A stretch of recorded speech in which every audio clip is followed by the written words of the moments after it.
We are raised on a single pervasive promise, a social contract signed the moment we enter the education system. It tells us that if we follow the rules, if we get the grades, and if we secure that stable, high-paying job, we will be safe. We will be free. But if that promise were true, why are nearly half of all six-figure earners in the United States currently living paycheck to paycheck? Why has worker productivity risen by 61% since 1979, while hourly pay has increased by only 17%? The math doesn't add up because the equation you were taught to solve is fundamentally broken. The uncomfortable truth is that your salary is not designed to build your wealth. It is designed to be just enough to keep you showing up tomorrow, but never enough to let you leave. It is a bribe, a subscription fee paid to you in exchange for your compliance and your finite time. And while you trade the only asset you can never get back for a currency that is being devalued by the day, the architects of the financial system are playing by a completely different set of rules. You aren't struggling because you aren't working hard enough. You are struggling because you are playing a game that was rigged before you were even born. To understand the magnitude of this trap, we have to look at a demographic that shouldn't exist. Economists have a term for them: Henrys, high earners not rich yet. According to recent data, a staggering 51% of Americans earning over $100,000 a year are currently living paycheck to paycheck. Let that sink in. Half of the people who achieve the six-figure dream, the very milestone we are told is the finish line, are still one missed deposit away from financial ruin. This is not a coincidence. It is a feature of the modern economic environment.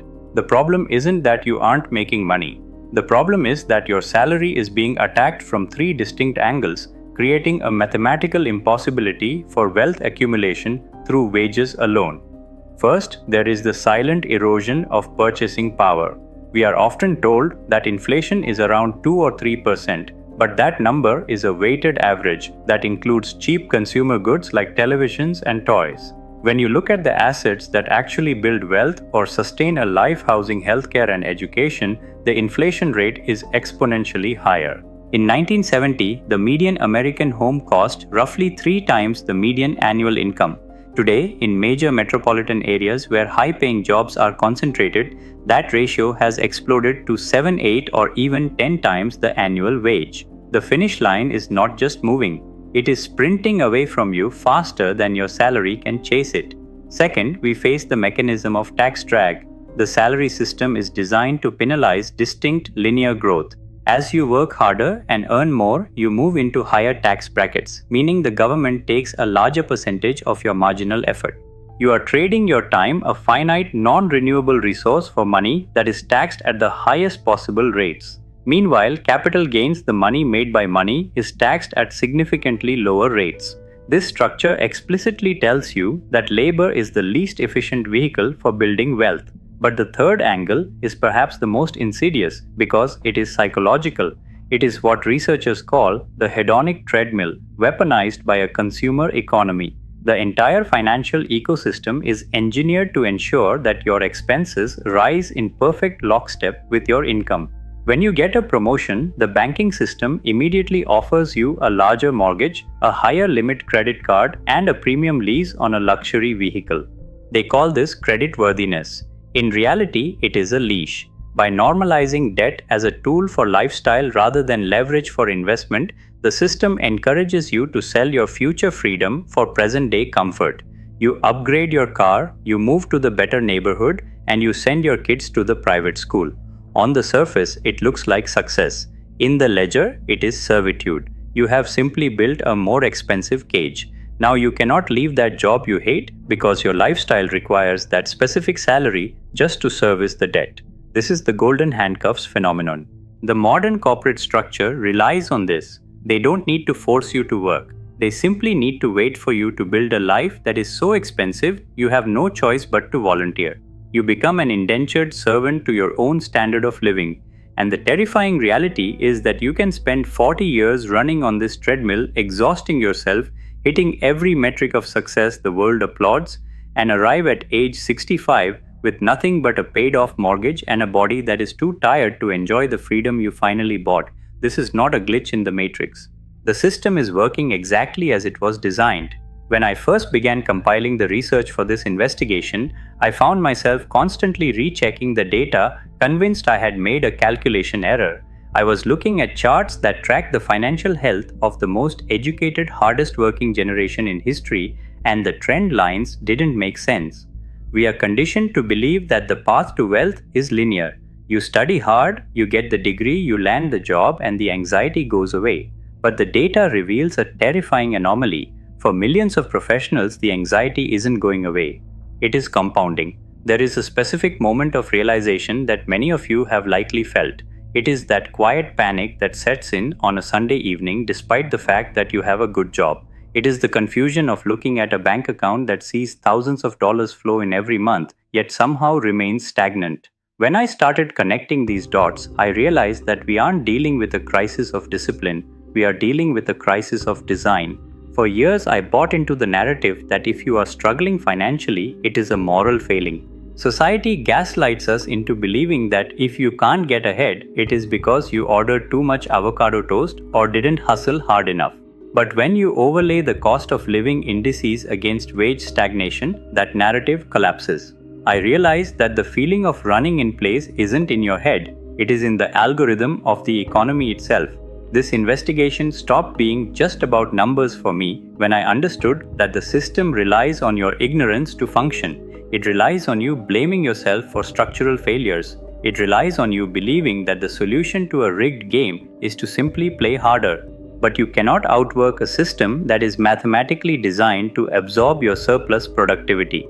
The tragedy isn't that people are failing. The tragedy is that people are succeeding by every traditional metric: high degrees, six-figure salaries, senior titles, and they are still trapped. They are climbing a ladder that is sinking into quicksand. Understanding this was the turning point.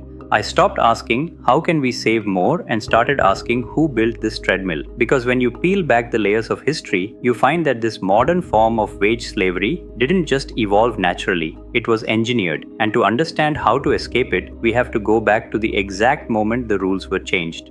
To understand how we arrived at this broken promise, we don't need to look at ancient history.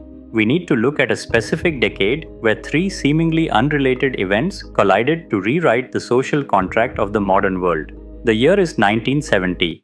At the time, the American economy was operating under a philosophy known as managerial capitalism. The prevailing belief was that a corporation had a responsibility to balance the interests of its customers, its community, and crucially, its employees. If the company did well, the workers did well. The data backs this up. From 1948 to 1973, productivity and hourly compensation grew in near-perfect lockstep. They were tethered, but on September 13, 1970, that tether was severed. The New York Times Magazine published an essay by economist Milton Friedman titled "The Social Responsibility of Business is to Increase Its Profits." In it, Friedman argued that the only social responsibility of a corporation was to maximize value for its shareholders. Anything else, including raising employee wages beyond the market minimum, was in his view a misuse of shareholder money. This wasn't just an article, it was the starting gun for a new era: shareholder primacy. Almost overnight, the worker stopped being viewed as a partner in profit and started being viewed as a cost to be minimized. The impact was immediate and devastating. If you look at a chart of the US economy, you will see a phenomenon economists now call the Great Decoupling. Around 1973, the lines diverge. Worker productivity continued to climb steadily upward, driven by technology and efficiency, but wages flatlined. The surplus value that you created was no longer flowing into your paycheck. It was being siphoned off to the top, fueling stock buybacks and executive bonuses. But the trap wasn't fully set yet.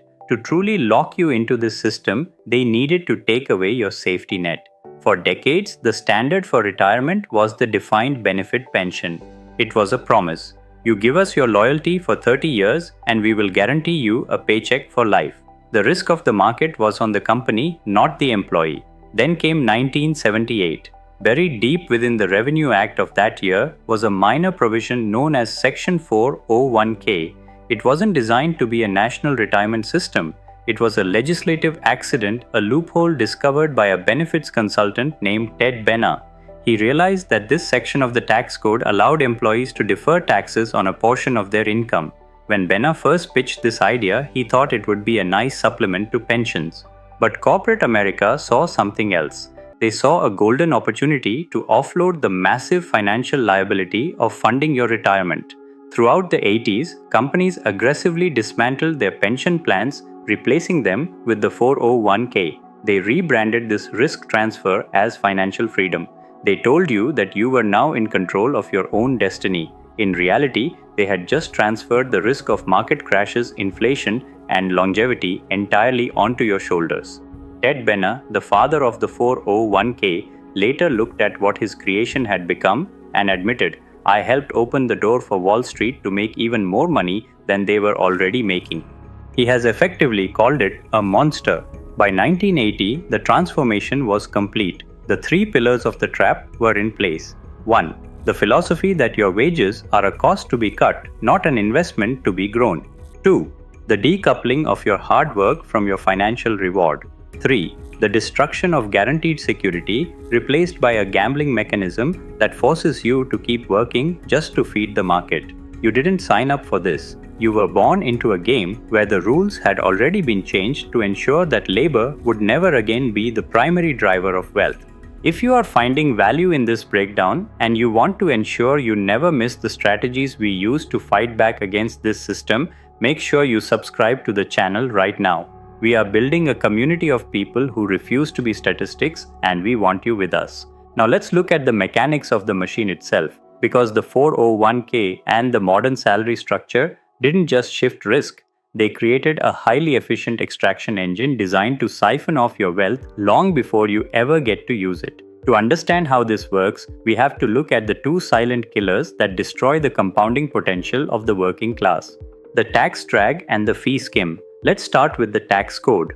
If you are a high earner, a doctor, a software engineer, a corporate lawyer, you are likely operating under the belief that the more you earn, the richer you get.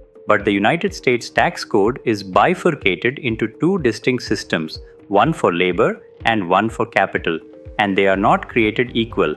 When you earn money through labor, your salary, your bonus, your overtime, you are subject to ordinary income tax. This is the most aggressive tax schedule in existence. As of 2024, if you are a single filer earning over a certain threshold, the federal government takes 37% of your marginal dollar. Add in FICA taxes for Social Security and Medicare, plus state and local taxes, and in places like California or New York, your marginal tax rate can easily eclipse 50%. Think about what that means physically. From January 1st until late June, you are not working for yourself. You are working for the state. You are a 50-50 partner with the government, but you are the one doing 100% of the labor. Now compare that to the capital side of the ledger. When an investor makes money through long-term capital gains, meaning their money made money, they pay a maximum federal rate of 20%. In many cases, it is 15% or zero. This is the labor penalty. The system is explicitly designed to punish the act of working while rewarding the act of owning. By relying on a high salary to build wealth, you are swimming upstream against the strongest current in the river. You are trying to fill a bucket that has a 50% hole in the bottom. But if taxes are the hole in the bucket, fees are the thief stealing the water you managed to save. This brings us to the financial services industry, the primary beneficiary of the 401k experiment. When you sign up for your workplace retirement plan, you are often presented with a list of actively managed mutual funds. You will see a number next to them called the expense ratio. It usually looks tiny, maybe 1% or 1.5%. The industry relies on your cognitive bias to ignore this number. You think, well, if I make a 7% return and they take 1%, I keep 6%. That is fair. That is a lie. And it is a lie that is costing American workers billions of dollars annually. You are not paying 1% of your gains. You are paying 1% of your entire account balance every single year, regardless of whether the market goes up or down. Jack Bogle, the founder of Vanguard and a whistleblower on industry practices, called this the tyranny of compounding costs. Let's run the numbers. If you invest over a 40-year career with a standard market return of 7%, and you pay a 2% fee to the fund managers, which is common in many 401k plans, laden with administrative costs, you don't lose 2% of your money. You lose 63% of your potential returns. Let me repeat that. A 2% fee compounded over a lifetime consumes nearly 2/3 of your potential wealth. The financial industry takes the majority of the profit while you took 100% of the risk and provided 100% of the capital. And what are you paying for? You are paying for active management, the promise that a smart guy in a suit on Wall Street can pick stocks better than the market average. Does it work? We don't have to guess. We have the SPIVA scorecards. The data is damning. Over a 15-year period, roughly 90% of active fund managers fail to beat the simple low-cost index. This is the expertise trap. You are paying premium prices for a product that statistically underperforms the free alternative. It is a wealth transfer mechanism, moving money from your retirement account into the revenue streams of asset management firms, funding their skyscrapers and their bonuses, all while you are told to trust the professionals. So here is the reality of the mechanism. You work a job where your effort is taxed at 50%. You put the remainder into a system where fees confiscate up to 60% of your growth. And you leave it there for 40 years unable to touch it without a penalty, while inflation erodes the purchasing power of whatever is left. This isn't just a bad deal, it is systemic wealth extraction. The game is set up so that the house, the government, and the financial sector wins every single time, regardless of the cards you hold. And that is the system working as designed. But the real scandal is not just that it is inefficient. It is mathematically rigged against you in a way that makes catching up almost impossible. We have examined the history and we have exposed the hidden mechanics. But arguments about systems and theories can be debated. Math cannot. Math is the cold, indifferent arbiter of reality. And when we run the actual numbers on the standard path to wealth in the modern economy, the results are not just discouraging, they are terrifying. To demonstrate this, we are not going to look at the average American earning $50,000. We are going to look at the success story. Let's introduce a case study. We will call her Sarah. Sarah is 32 years old. She did everything right. She went to a good university, graduated with honors, and now works as a mid-level manager in a major city like New York, London, or San Francisco. She earns $100,000 a year. By global standards, she is in the top 1%. By historical standards, she is wealthy. But let's look at Sarah's ledger. First, the gross income, $100,000. Immediately, the federal government FICA and state taxes remove roughly $30,000. She is left with $70,000. Sarah carries the average student loan debt for a master's degree holder, which is roughly $60,000. At a 6% interest rate, she pays $600 a month just to keep the balance from growing. That is $7,200 a year, remaining $62,800. She lives in a city where her job is located. The average rent for a one-bedroom apartment in these hubs is now nearly $3,000 a month. That is $36,000 a year, remaining $26,800. This leaves her with roughly $2,200 a month for everything else: utilities, internet, phone, transportation, food, insurance, and healthcare co-pays. If Sarah is disciplined, if she never takes a vacation, drives an old car, and cooks at home, she might save $5,000 a year. At that rate, to reach a modest retirement goal of $1 million, assuming a standard market return, it will take her roughly 45 years. She will be 77 years old before she is free. But wait, it gets worse. This calculation assumes the goalpost stays still. It doesn't. We need to talk about the 4% rule. This is the gold standard of retirement planning. It states that to retire safely, you should withdraw no more than 4% of your portfolio annually. This means that for every $40,000 of annual lifestyle you want to maintain in retirement, you need $1 million invested. If Sarah wants to maintain her current middle-class lifestyle, which costs her roughly $60,000 a year after taxes, she doesn't need $1 million. She needs $1.5 million. But that is in today's dollars. At a historical average inflation rate of 3% in 30 years, the cost of her lifestyle will have more than doubled.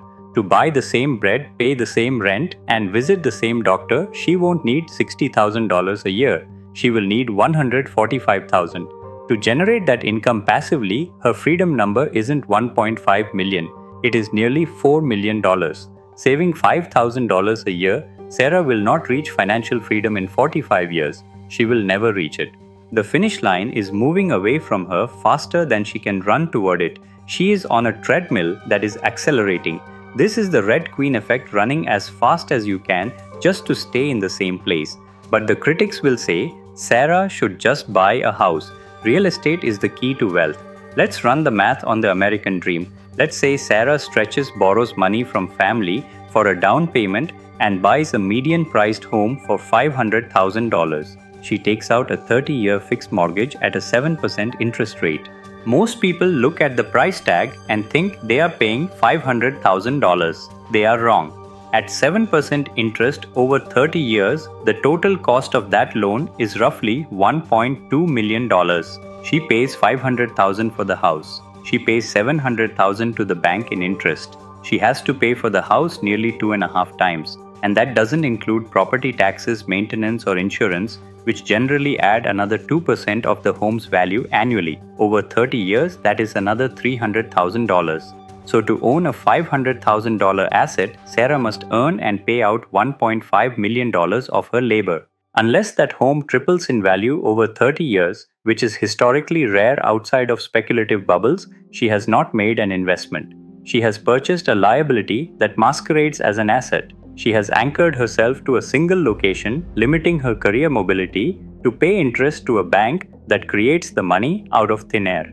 This is the mathematical reality of the modern middle class. The system is engineered with a series of friction points: taxes, interest, inflation, and fees that are specifically calibrated to consume the surplus productivity of the worker.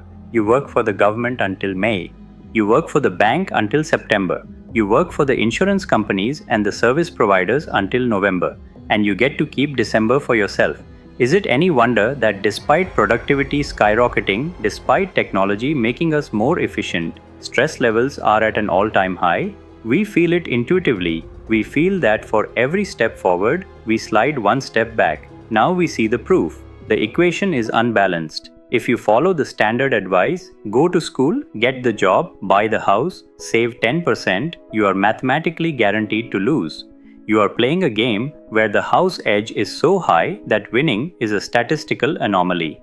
The silence you hear is the sound of the American dream dying in a spreadsheet. It feels hopeless. When you look at these numbers, the rational response is despair. But before you close this video thinking there is no way out, I need you to listen closely. Because while millions of Sarahs are running on this treadmill exhausted and confused, there is another group of people who looked at this same math, realized the game was rigged, and decided to stop playing it entirely. They didn't just work harder. They didn't just save more. They fundamentally hacked the equation. They found a flaw in the design of the trap, a backdoor that the architects of the system left open. A small group of people figured this out decades ago, and they have been quietly building their escape. If you want to know how they did it, hit the like button right now to show the algorithm that this information matters. Now let's open the back door. The hopelessness you feel when looking at Sarah's spreadsheet is intentional. The system is designed to make the exit door look invisible. It relies on the assumption that you will continue to solve the wrong variable in the equation. Most people spend their entire lives trying to maximize income. They chase promotions, switch companies, and grind for bonuses, believing that if they just make more, they will eventually be free. But as we have seen, the system has automated countermeasures, taxes, and lifestyle creep to neutralize that growth.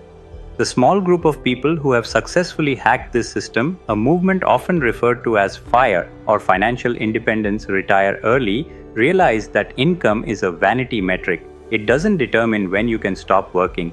There is only one number that determines your freedom. It is not your salary. It is not your credit score. It is your savings rate. This is the glitch in the matrix. In 2012, a software engineer writing under the pseudonym Mr. Money Mustache published a piece of math that shattered the conventional retirement model. He proved that your time to retirement has nothing to do with how much you earn and everything to do with what percentage of that earning you keep. The math is shockingly simple. If you save 10% of your income, you have to work 9 years to buy 1 year of freedom. You are locked in for 51 years. But if you can restructure your life to save 50% of your income, the math changes violently. For every year you work, you buy 1 year of freedom. At a 50% savings rate starting from zero, the time to retirement collapses from 50 years to just 17 years. At a 70% savings rate, it drops to under 10 years. This is how people are retiring at 35, while Sarah is projected to work until she is 77. They didn't find a better job, they found a better formula. But saving is only the fuel, you need an engine. And this is where the investigator mindset shifts from labor to capital. Remember the labor penalty we discussed? The fact that money earned by sweat is taxed at 37%, while money earned by money is taxed at 20% or less. The wealthy do not work for money. They build systems that work for them. And for the average person, the most accessible system is the stock market, specifically the low-cost index fund. While the financial industry tries to sell you complex high-fee products, the research points to a much simpler solution. By buying the entire market through an S&P 500 or Total World Stock Market Index fund, you bypass the expertise trap. You fire the managers. You eliminate the fees. You guarantee that you get your fair share of global capitalism's growth. And once you have built this machine, how do you know when you can walk away? In 1998, 3 professors at Trinity University in Texas conducted a landmark study that gave us the answer. They analyzed market data from 1925 to 1995, simulating retirement scenarios through depressions, wars, and high inflation. They discovered the 4% rule. The data showed that if you have a portfolio of invested assets, you can withdraw 4% of that portfolio in the first year of retirement and adjust that amount for inflation every subsequent year with a 95% probability that your money will last for at least 30 years. In many cases, the portfolio actually grows over time. This gives us the freedom formula. To find the number you need to walk away forever, you simply take your annual expenses and multiply them by 25. If you spend $40,000 a year, you need $1 million. If you spend $80,000 a year, you need $2 million. Suddenly, the vague, terrifying goal of retirement becomes a concrete, solvable math problem. But here is the final piece of the puzzle: the accelerator. The system traps you by forcing you to live in high-cost cities to earn high salaries. It forces you to pay New York prices with New York taxes. But we live in a digital age. The digital nomad or geo-arbitrage revolution is the ultimate countermove to the high cost of living. Geo-arbitrage is the act of earning a strong currency like the dollar, the pound, or the euro, and spending it in an economy with a lower cost of living like Portugal, Thailand, or Mexico. Let's go back to Sarah. In New York, her $100,000 salary makes her poor. But if Sarah can transition to remote work or build an online income and move to a location where the cost of living is half of New York's, she doesn't just save a little money. She effectively doubles her salary overnight without asking for a raise. By lowering her expenses from $60,000 to $30,000, her freedom number drops from 1.5 million to 750,000, and simultaneously her ability to save skyrockets. She is attacking the equation from both sides. She is increasing the gap between income and expense, and she is lowering the finish line. When you combine these 3 elements, a high savings rate, low-cost index investing, and geo-arbitrage, you are no longer playing by the rules of the 1978 system. You are operating as a sovereign economic entity. Reality with us, make sure you are subscribed. But remember this as you close this video and return to your life. Money is infinite. It is printed by the trillion every single day. Time is finite. It is the only asset you can never re-earn, never leverage, and never save for later. The system was designed to keep you working until your time runs out. Your job is to build a new system that sets you free while you still have the vitality to enjoy it. They built this trap for their benefit. It is time to build your escape.